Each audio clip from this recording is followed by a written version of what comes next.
조국 전 장관 관련한 수사 상황 좀 살펴보도록 하겠습니다. 오늘 검찰에서는 정경심 교수를 세 번째 불러가지고 구속 이후에 세 번째 불러가지고 조사를 하고 있고 김경록 씨도 소환해서 조사를 하고 있다. 김경록 씨는 증거인멸 관련일 것 같은데 지금 조대진 변호사 중요한 거는 조국 전 장관이 ATM기로 보냈다는 그 두 번에 5천만 원이거든요. 네, 그렇습니다.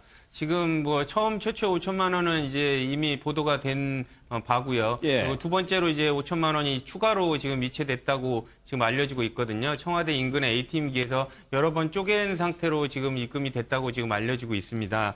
근데 이 지금 현재 그 금액들에 관련돼서 조국 전 장관은 지금 명확한 해명을 지금 내놓지 못하고 없어요. 있는 예. 상황인데도 불구하고 지금 검찰은 이런 금액들이 혹시 뇌물의 가능성이 있을지 않을까 예. 이런 부분을 지금 살펴보고 있는 상황입니다.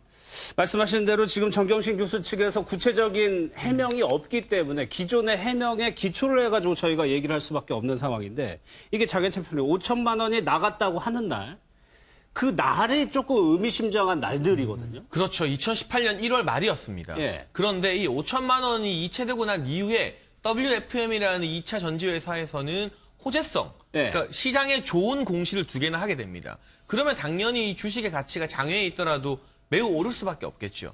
타이밍상으로 봤을 때 이 내부적인 정보, 호재가 있을 거라는 정보를 미리 알고서 투자를 했다면 역시나 금융 관련된 법안 위반일 수밖에 없는 부분이고요. 예. 그리고 또 한 가지, 이 ATM이 청와대 내부 직원들만 들어갈 수 있는 위치에 있습니다. 그렇다고 그러더라고요. 그렇다는 것은 예. 조국 전 장관이 본인이 직접 들어가서 이체를 확보할 확률이 있는데 또 하나 여러분 이제 ATM 가보시면 아시겠지만 예. 보이스피싱 때문에 한 번에 300만 원, 하루에 보통 한 번에 600만 원, 그리고 하루에 3천만 원 정도밖에 이체가 안 됩니다. 예. 대다수 시중은행에서요.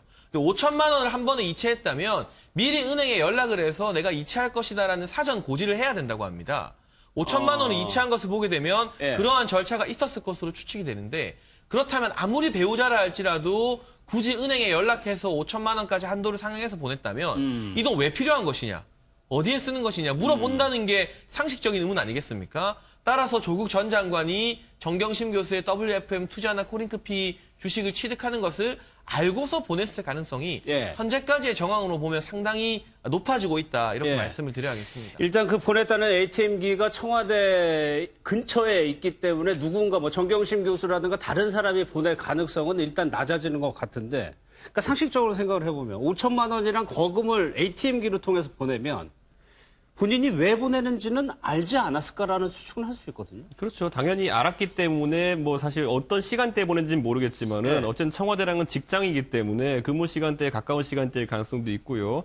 사실 뭐 개개인이 인터넷 뱅킹이나 이런 걸 활용하는 정도는 차이가 있습니다. 네. 예를 들어 저희 당의 대표님 같은 경우에도 현금으로 자꾸 이제 뭘 주셨다고 이제 주장하시고 계시니까 믿어야죠, 네. 우선은. 근데 지금 시점에서는 조국 장관은 이제 정치적인 존재 또는 본인이 공직자로서의 존재가 아니라고 판단하고 있는 것 같습니다. 그렇기 때문에 이 사안에 대해 가지고 가장 기본적인 해명조차 하지 않고 있는 것이거든요. 그러니까 저는 지금 우리가 여기서 동기가 무엇이냐를 이제 밝히고 있지만은 실제로 예. 사실관계 확인마저도 조국 장관 측에서 안 되고 있는 상황이기 때문에 저는 이것은 조국 장관 측에서 법리적인 방어를 위해 가지고 상당히 조심스럽게 접근하고 있다. 전략적으로? 왜냐하면 이게 사실 보면요. 원래 지난번에 정경심 교수를 구속할 때 그 11가지 혐의를 적용해가지고 이제 구속영장을 청구했던 거 아니겠습니까? 근데 그 당시에 이런 내용은 그러니까 조국 장관이 공범으로 될 수 있을 만한 혐의들은 적시가 안 되어 있었다는 얘기가 나오거든요. 예. 그러니까 그 말은 검찰에서 아예 칼을 갈고 나온 것이다. 그때 우리 그 국정감사 때 대검찰청 국정감사 때 기억나신다면은 민주당이나 아니면 박지원 의원 측에서 뭐 예. 사실 당신네들 내용 별로 없는데 그렇게 지금까지 수사해온 거 아니냐라는 취지에 대해서 윤석열 총장이 자신만만한 모습 보이지 않았습니까? 예. 그 내용들이 하나씩 나오고 있는 것이기 때문에 이 내용까지 포함해서 그렇죠. 상당한 긴장감을 가지고 이제는 뭐 국민에게 여론전을 하고 해명하는 것에서 예. 실제 법리적인 다툼을 해야 되는 상황이라고 인식하고 발언 수위를 낮추고 발언을 안 하는 것으로 이제 작전을 짠 것 같습니다. 예, 이게 좀 어느 또 매체를 통해서 사실관계, 글쎄 구체적인 설명이 좀 필요한 부분인데 일단 지금까지 언론을 통해서 나오지 않고 있는 상황인데 김경률 전 위원장은 그렇게 얘기를 해요. 조국 전 장관의 계좌를 공개하면 간단히 풀릴 일이다. 사실 그렇거든요. 근데 어찌되었건 유죄라고 지금 전제하고 지금 검찰이 수사하고 있는 상황에서 유죄를 뭐 무죄임을 피해자가 스스로 증명하지는 않거든요. 기본적으로 남편이 지금 이 상황도 그렇습니다. 남편이 아내에게 이체한 게 팩트인데 그걸 가지고 이게 결국엔 WFM에 주식을 투자한 것이 아니냐, 혹은 예. 민정수석으로서의 지위를 가지고 내부 정보를 내부 거래에 대한 정보를 알고 있었던 게 아니냐, 이런 것들을 이미 추측하고 혹은 전제로 하고 지금 수사를 하고 있는 상황이기 때문에 굳이 피의자 측이 자신의 방어권을 사용하지 않고 난 떳떳하고 당당합니다라는 걸 굳이 밝히기 위해서 자신의 계좌를 공개한다? 이것 자체가 어불성설이죠. 그렇기 때문에 검찰은 만약 혐의가 있다면 그 혐의를 입증하기 위해서 검찰이 노력해야 될 몫과, 그리고 피의자 측이 스스로의 어떤 방어권을 위해서 존중해야 받아야 될 부분들, 혹은 예. 이권에 대한 부분들, 이런 부분들은 좀 별개로 구분해서 생각해야 될 것 같습니다. 예. 두 번에 걸쳐서 일단 건네졌다는 것이 현재 나온 언론 보도입니다. 여기에 대해서 정경심 교수는 이것도 언론을 통해서 나오는 얘기예요. 조 전 장관은 전혀 모르는 일이다, 이런 진술을 좀 유지하고 있다고 하는데, 조대진 변호사님, 김경률 전 위원장, 사실 조국 전 장관에게 반대편에 서 있던 분인 네. 거를 감안하고 좀 얘기를 들어야 될 것 같은데, 이렇게 복잡한 송금 과정을 거친 게 본인은 이해가 안 되고 무언가 다른 배후가 있을 거라는 좀 의혹을 제기했거든요. 그 김경률 참여연대 그 위원장 같은 경우는 그런 추측을 하고 있는 겁니다. 그러니까 조국 조국 장관의 계좌에서 이체된 5천만 원이 예. 그 본인 돈이 아닐 가능성이 있다라고 지금 추측을 하고 있는데요. 그 이유가 그 부인 계좌에 이미 그 8억 정도가 그렇게 잔고가 있었기 때문에 예. 굳이 5천만 원을 보낼 필요가 있었느냐. 그 5천만 원은 다른 목적에 의해서 작전 투자자에 의한 청탁에 의한, 뇌물에 의한 그런 그 금원이었을 가능성이 높다, 이렇게 추정을 하고 있는 부분이고요. 예. 이런 부분에 대해서는 어쨌든 해명은 없지만 검찰이 들여다보고 있는 것으로 지금 확인되고 있습니다. 일단은 정경심 교수, 부인인 정경심 교수의 현금 예치금이 있었기 때문에 조국 전 장관이 굳이 5천만 원을 보낼 이유는 없을 거다. 그게 근거가 이 내용입니다. 그런데 영장을 보면은 장혜찬 평론가님, 이 부분에 대해서 검찰이 빼고 구속영장을 신청을 했다는 거는 네.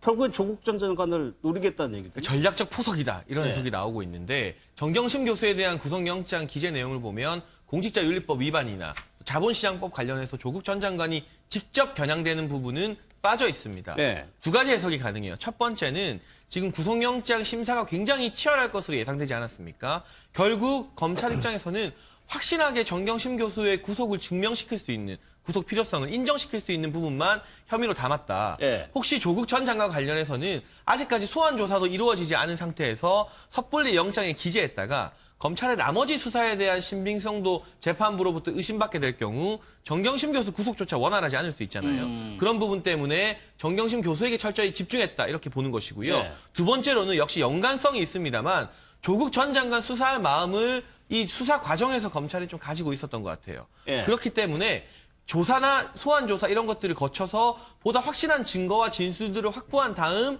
조국 전 장관에게 직접 치고 들어가겠다. 예. 이를테면 구속영장의 혐의들을 기재하게 되면요, 조국 전 장관 측에서 검찰이 나의 이러이러한 부분을 지금 들여다보고 있구나, 유추할 수 있다는 미리 얘기죠. 알고 방어권을 행사하기가 좀 수월해집니다. 예. 그렇기 때문에 오촌 조카인 조범동 씨 구속영장 청구할 때도 정경심 교수라던가 조국 전 장관에 대한 부분은 대부분 기재가 안 되어 있던 것이에요.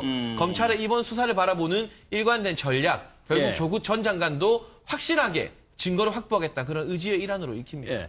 근데 상식적으로 제가 좀 상식적으로 이 사안을 좀 살펴봤으면 상식적으로. 좋겠는데요. 예. 어찌됐건 청탁과 뇌물 혐의가 있었거나 혹은 그런 사실이 있었으면 과연 청와대 ATM에서 과연 이체를 하겠습니까? 어떤 바보가. 그리고 두 번째는 사실 6억, 그러면 통장에 8억이나 있었는데 굳이 5천만 원을 빌렸냐고 하는데 6억, 그러니까 지금 이번에 12만 주를 가지고 어찌되었건 6억에 구매를 하지 않았습니까? 그러니까 뭐 매입하게 되는데요. 예. 만약 6억 통장이 있는 상태에서 6억을 12만 주를 샀다면 오히려 내부 정보 거래를 확인하고 산 거다. 오히려 통장 잔고를 0으로 만들어 놓고 구매를 하지 않기 때문에 만약 그 통장 잔고가 만약 딱 6억에 맞아 떨어졌다면 오히려 그 사실 자체가 검찰 혐의를 더 입증하는 증거가 됐을 겁니다. 그렇기 예. 때문에 뭐 충분히 자산 보유를 한 상태에서 그리고 내부 정보를 모르는 상태에서 구매했다는 증거가 될 수도 있을 것 같습니다. 예, 지금 뭐 다 추정이기 때문에 충분히 반론도 가능한 상황입니다. 사실관계를 정확하게 지금 저희가 파악할 수 없기 때문에. 그런데 조대진 변호사, 공직자윤리법, 뇌물까지는 좀 너무 지금 현재 상황에서 너무 나간 거 얘기일 수도 있고, 공직자윤리법이 자꾸 거론되는 이유는 무슨 이유예요?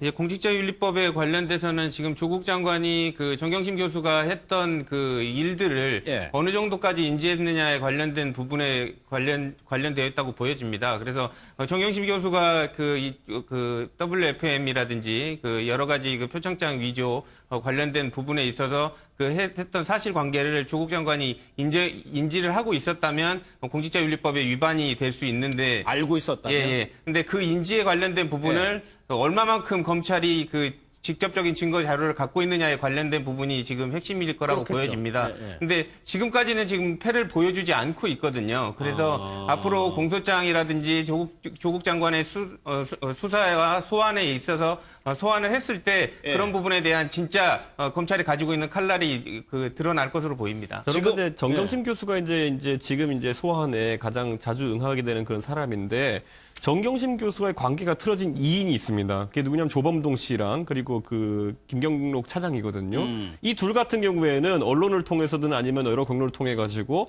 자꾸 이제 정경심 교수 측에서 우리한테 죄를 뒤집어 씌우려고 하는 것 때문에 우리가 좀 다소 불편한 부분이 있다는 변호인이 취지로 그렇게 얘기했죠. 변호인들이 이야기를 했거든요. 그럼 저는 지금 상황에서도 조국 장관은 전혀 몰랐던 일이다라고 이야기하는 것은 오히려 본인이 이제 뒤집어 쓰겠다 하는 것인데 저는 약간 궤가 다른 것 같고 그리고 조국 장관 입장에서도 실제로 이제 검찰 조사를 받으면서 정경심 교수와 어느 정도 내용이 공유되는지 모르겠지만은 지금은 구속 상태이기 때문에 의견 소통이 자유롭지는 않을 거거든요. 근데 그 부분에서 말이 어긋날 가능성은 또 있다. 왜냐하면 아까 말했듯이 처음에 김경록 씨나 아니면은 조범동 씨 같은 경우에도 처음에는 뭐 단순히 사기꾼이다. 뭐 이렇게 몰아붙이는 그런 어떻게 보면은 좀 죄를 나눠 가지는 그런 형태로 이제 모양새 갔다가 지금은 본인들이 적극적 방어를 하고 있거든요. 저는 그래서 앞으로 이 말도 그러니까 많이 서로 해명하는 과정 속에서 엇갈릴 가능성이 있다. 그래서 검찰 측에서는 특히 지금 핵심 피의자인 정경심 교수와 조국 장관이 계속 이제 면회를 통해 접견하는 것 자체에 대해 가지고 상당히 부담감을 느끼고 있을 수 있다 이렇게 생각합니다. 그런데 면회 관련 부분을 얘기를 하셨는데 조대준 이게 법적으로 따져 보면은 변호인 면회가 있고 일반 면회 두 가지가 그렇죠. 있는데 일반 면회 같은 경우에는 이게 녹음이랑 녹화 다 되는 거 아니에요? 그렇죠. 그러니까 변호인 접견 같은 경우에는 녹음이나 녹화가 되질 않고 시간의 제한도 없습니다. 근데 일반인 접견 같은 경우에는 10분 내외이고요. 그리고 관련된 누가 접견으로 왔는지에 관련된 그 명부도 작성하도록 되어 있습니다. 그리고 녹취도 되고요.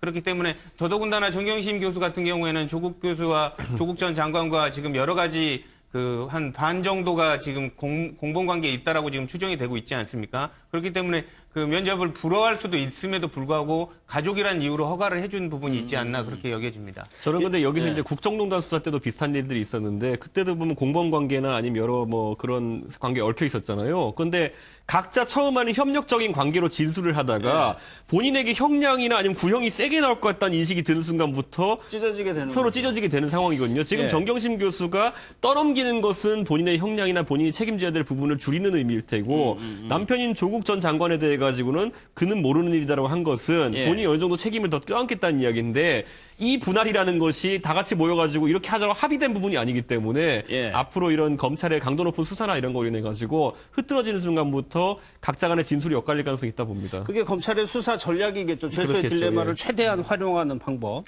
소환이 언제 될 것이냐 계속적으로 얘기가 나오고 전망도 이것도 31일을 이게 점 찍는 이유가 장경태 위원장께서는 어떻게 보세요? 대통령과 만나는 일정이 조국 전 장관을 소환하는데 영향을 미친다고 보세요? 전혀 영향은 없을 것 같습니다. 어찌되건 반부패 정책협의회는 뭐 대통령을 어찌되건 대통령께 이제 검찰총장이 독대하는 자리는 아니고요.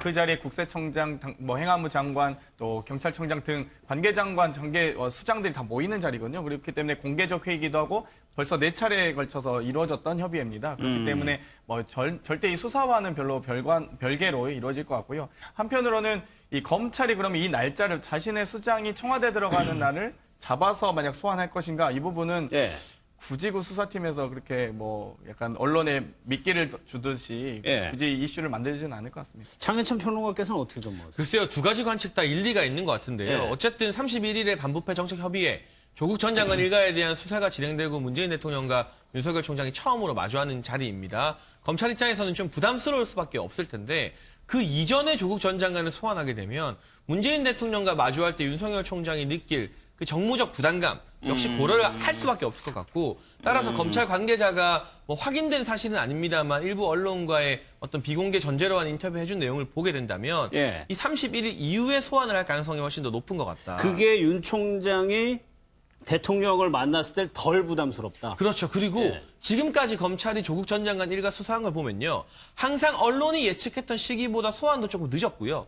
구속영장 청구 시기도 조금 늦었어요. 예. 조금 더 많은 자료와 진술을 확보한 다음에 소환을 해도 늦지 않다. 굳이 빨리 불러서 소환할 필요가 없다. 특히 조국 전 장관 같은 경우는 여러 차례 소환하는 게 검찰 입장에서도 상당히 어려울 그렇겠죠. 것이기 때문에 예. 저인방식 수사라고 하지 않습니까? 31일 이전은 조금 서두르는 기미가 있는 것 같고 예. 개인적인 예상을 해보자면 31일 이후가 될 확률이 높아 보입니다. 31일 이전이면 내일밖에 사실상 시간 물리적으로 없는 거니까 일단 좀 보도록 하고 또 하나의 축이 유시민 이사장과 검찰의 글쎄요, 이게 대결이라고 표현을 해야 될까요? 영상을 좀 일단 보도록 하겠습니다. 저는 윤 총장이 지금까지 거짓말한 게 있다고 봐요. 윤석열 총장이 8월 9일 날 대통령이 법무장관으로 조국 씨를 지명하기 전에 청와대에 의견을 냈어요. 안 된다고. 네. 그리고 대통령 면담 요청도 했어요. 그러면 내사 자료가 있었냐? 이 수사에 착수하기 전에 없다고 그랬다고요. 검찰에서. 그럼 뭘 가지고 수사를 착수했냐 이거예요. 그 의혹만으로 착수했을 리는 없어요. 윤석열 총장을 자기가 미리 중앙지검장 시절부터 협의해서 배치해놨던 그 사람들이 피라미드 조직처럼 일사불란하게 바치고 있어서 아무것도 귀에 안 들어가요. 지금 귀하는 부하들한테 속고 있는 겁니다. 이렇게 말해주고 싶어요, 제가. 지금 이 영상은 과거에 했던 영상 발언을 다시 한번 편집을 해가지고 다시 올린 영상이라고 하는데 글쎄요, 이준석 최고께서 왜 유시민 이사장은 검찰에 저 부분을 계속적으로 문제 제기한다고 보세요? 실제로 조국 장관을 이제 장관 지명 전부터 예. 내사했다라고 한다면은 사실상 검찰이 표적을 삼아가지고 이제 조국 장관을 낙마시키려고 했다라는 정치적 의혹을 제기하기 위함인데 저는 사실 그렇다면은 그 유시민 장관이 이렇게 길게 시간 끌 것도 없이 어떤 지점에서 그런 걸 느꼈느냐를 밝혀야 되는데 예. 실질적으로 검찰이라는 거는 대한민국의 으뜸 가는 수사기관이고 수많은 인지 수사를 하기도 하고 실제로 정보가 많이 취합되는 그런 기관입니다. 다른 어떤 수사를 하다가 그런 어떤 정보를 제시한 사람이 있을 수도 있고요. 그런데 그런 가능성들 다 배제하고 아예 정치적인 의도로 윤석열 총장이 이런 것을 시작했다고 주장하는 것은 어느 정도 비약이 섞여 있는 주장이거든요. 지금 단계에서 보기에는. 예. 그렇기 때문에 유시민 전 장관 같은 경우에는 하루 빨리 이 내사 자료가 무엇인지에 대해 가지고 명시적으로 예. 밝혀야 될 것이고요. 그게 아니라면은 본인이 이제 동양대 그 표창장 의혹에 있어가지고 외압성 전화를 건 것부터 해가지고 예. 이 수사에 있어가지고 왜 본인이 자꾸 월권에 해당하는 행위들을 지속하고 있는지를 밝혀야 할 의무가 오히려 있다는 것을 예. 잊으면 안 될 겁니다. 이번에 사실 뭐 이건 본인이 원래 어용 지식인이라고 했던 거예요. 그런 역할을 자처했었는데 어용 지식인이라는 역할을 넘어서 가지고 이거는 아예 뭐 언론기관도 그렇고 수사기관도 그렇고 계속 외압을 행사하려고 하는 예. 거의 어용 무슨 뭐 홍위병 같은 행동을 하고 있습니다. 저는 이건 굉장히 안타까운 행동이라고 봅니다. 예, 이 부분에 대해서 유시민 이사장 측에서는 잠시 뒤에 6시 그 부분을 공개를 하겠다고 이미 예고를 한 상태였죠. 네, 오늘 유튜브를 통해서 이제 아마 사실관계를 혹은 예. 증거를 좀 발언을 하시겠다고 유튜브 방송을 통해서 하시겠다고 했는데요. 어찌되건 유시민 이사장님은 윤석열 총장이 자신이 속고 있든지 아니면 타인을 속이고 있든지 둘 중에 하나라고 보고 계신 것 같습니다. 뭐 예. 사전에 수사를 시작했다는 부분 아니거나 혹은 검찰 측에서 조국 장관의 임명을 반대했다는 것 혹은 또 이 수사 과정에서 영장을 신청하거나 수사 진행 상황을 보고받으면서 이 결단을 그 검찰총장이 결단을 내려야 되는 지점들이 있거든요. 그런 예. 지점들을 좀 너무 수사팀 위주로 검찰총장이 그쪽 정보만 듣고 또 그쪽의 상황 인식만 공유하면서 수사를 진행했던 게 아닌가라는 의심을 하고 있는 것 같습니다. 이것이 결과가 또 방송을 하게 되면 검찰 측 대검에서 또 해명 자료를 내게 될 테고 이게 또 어떤 싸움이 될지 모르겠는데 지금 장현찬 평론가님, 유시민 이사장은 지금 검찰 고발돼가지고 수사를 받아야 되는 상황이거든요. 일단. 네, 특히 최성해 동양대 총장에게 예. 뭐 좀 위증을 해달라 이런 교사를 한 것이 아니냐는 혐의로 고발이 되어서 수사가 착수됐다고 합니다. 예. 지난해 이제 검찰 그 조국 전 장관이 검찰 수사를 받고 있을 때 후보자이던 시절에 표창장 논란과 관련해서 최성해 총장에게 전화를 했고 본인은 유튜브 언론인으로서 취재차 확인을 하려고 했다 했어요. 그런데 최성해 총장도 당시만 해도 압박을 행사한 적이 없다고 했습니다. 네. 그런데 이때 당시만 해도요. 최성해 동양대 총장이 유시민 이사장을 포함한 여권 인사들에게 공공의 적이 되기 이전이었습니다. 지금 같은 경우는 뭐 학력 논란도 불거지고 이 여권의 주요 행사 그리고 유신희 이사장은 얼마 전 모 토론 프로그램에 나와서 최성해 총장을 표시하면서 온 학력이 다 거짓말인 사람이다. 이런 네. 식으로 비난을 하더라고요. 이 지난 9월과의 관계가 완전히 달라졌기 때문에 최성해 동양대 총장이 만약 압박을 받았는데 그때는 그래도 좋은 관계였으니까 좀 일일이 말하지 않았던 사실에 대해서 다른 진술을 할 가능성이 있거든요. 이 부분에 대해서 검찰 조사가 착수됐고 그 결과를 좀 지켜봐야 되고 예. 하지만 이 수사와 유튜브를 통해서 검찰이 먼저 내사했다. 이 주장 사이에는 연결고리가 없죠. 별개권이죠. 이 별개의 건인데 이 부분에 대해서는 오늘 그냥 두루뭉술하게 내가 누구에게 들었다 정도가 아니라 예. 확실한 증거를 제보하지 않는다면 이미 유시민 이사장은 JTBC에게 잘못된 사실을 말한 것 때문에 공식 사과하지 않았습니까? 예. 두 번이나 잘못된 사실을 말한 게 확정된다면 지식인으로서 가지고 있는 어떤 신뢰도에도 상당한 금이 갈 수밖에 없는 그러한 상황입니다. 예, 검찰은 또 최근에 최성해 총장을 다시 참고인으로 불러서 조사를 했다고 하는데 조대진 변호사 이 부분 하나만 짚어볼까요? 반부패 수사부가 수사를 한다. 네. 반부패 수사부가 특수부거든요. 근데 네, 네. 특수부가 수사할 사안인가에 대한 또 의문은 있어요. 네, 그렇습니다. 하지만 이제 지금 특수부가 여러 가지 비슷한 사안들을 조사를 하고 있기 때문에 예. 그 수사의 일관성상 같이 수사를 하는 것으로 보이고요. 관련해서 아까 말씀 주신 대로 유시민 장관이 최성해 총장에 관련돼서 얘기를 한 부분에 관련돼서는 외압성 여러 가지 전화라고 보기보다는 예. 검찰의 여러 가지 잘못된 행태를 관련해서 지정하는 과정에서 일어난 부분이다. 이렇게 보시는 게 나을 것 같습니다. 알겠습니다.